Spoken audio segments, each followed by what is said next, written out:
Já, góðan daginn. Ég ætla að flytja hérna ræðu til heiðurs Þóru. Langar náttúrulega til að segja kæru vinnir og hæstvirtur forseti Íslands, en get það kannski vonandi eftir viku. En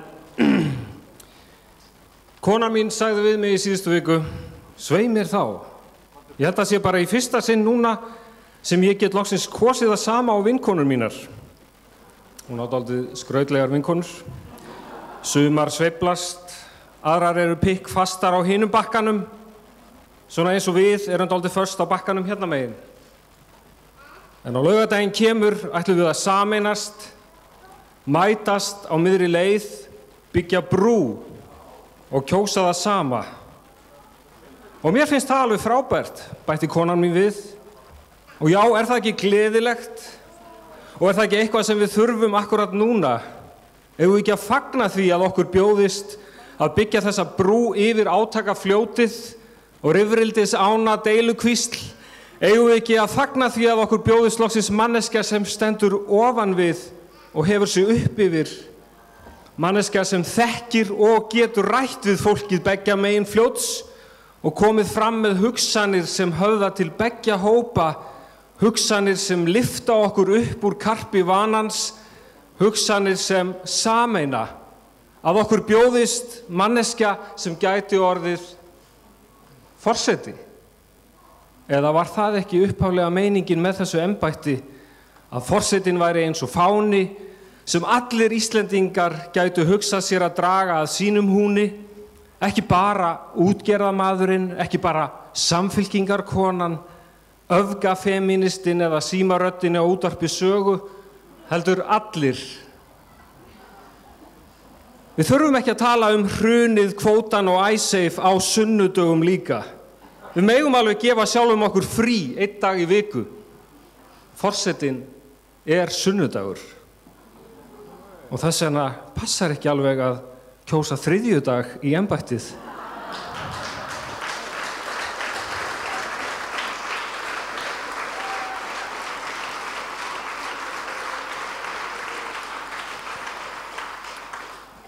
Sitjandi forseti er búinn að fara svo marga hringi huga okkar að við eigum ekki lengur skýra mynd af honum. Vitum ekki hvar við höfum hann.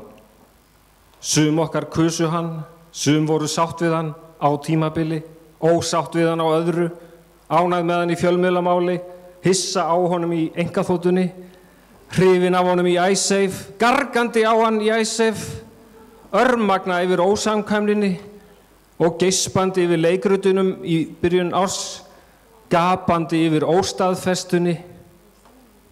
Mér sem ég heyri í honum eftir kosningaósigurinn á laugardaginn. Nei, það er alls ekki rétt og mikill misskilningur í ykkur fréttamönnum að ég hafi verið hér í forsetaframboði. Ég sagði það aldrei. Ég var hér einungis að leiða gamla nemendur í gegnum forsetaframboð.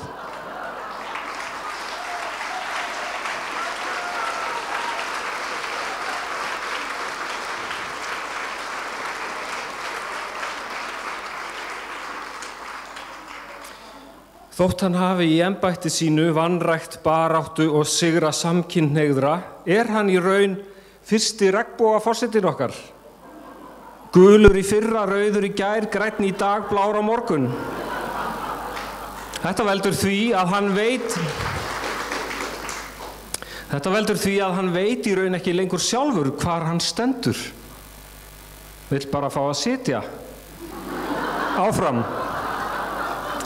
Sitja áfram út í miðri á og hlýða á okkur hrópa á hann frá sittkorum bakkanum.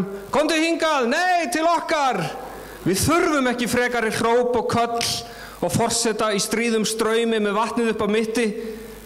Við þurfum að byggja brú og mynda, þótt ekki væri nema á einum stað á landinu frið og sátt, gera Bessastaði að besta stað.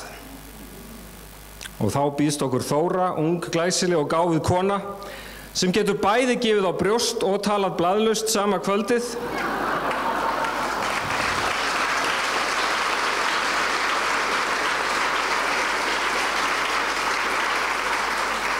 Þetta las ég í heimsblöðunum, sko. Er jafnvel heima á Vestfjörðum og í Washington við Bláfell og í Bologna, er sannkölluð heims- og heimamanneskja vel menntuð víðsýn og að auki með doktorsgráðu í alþýðleika og góðri framkomu.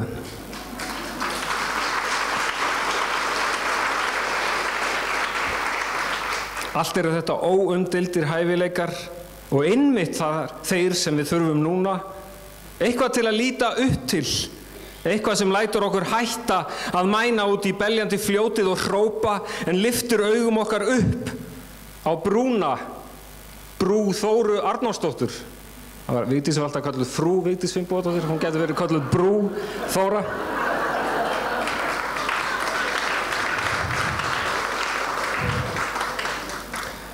Þegar maður heyrir Þóru tala, finnur maður að hennar hinn rétti tónn. Akkurat svona viljum við að forsetinn tali. Á hófstilltum og hátíðlegum nótum, upplyftandi og án öfga, án æsings, án afgerandi lausna. Af slíku höfum við fengið nóg. Þvert á móti þurfum við opinn hug, yfirvegun og þor til að sýna sátt. Ekki tala niður í strauminn, ekki tala gegn straumnum eða með honum, heldur yfir hann. Tala í setningum sem höfða til beggja hópa, tala í brú. Þannig talar Þóra. Forsetinn á að vera fáni sem blaktir í vindum tímans en hangir ekki fyrir utan húsið alla daga. Og ef hann farin að gulna, keyptur nýr.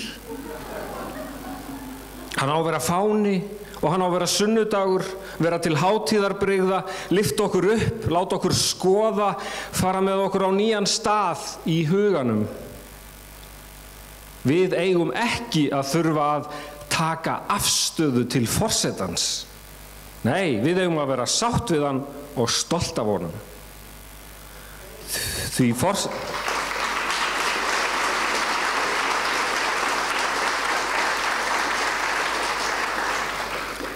Því forseti Íslands ekki sá sem stjórnar þjóðarkórnum. Heldur hann aðeins sá sem gefur honum tóninn. Og við þurfum einmitt forseta sem gefur tóninn en sendir hann ekki.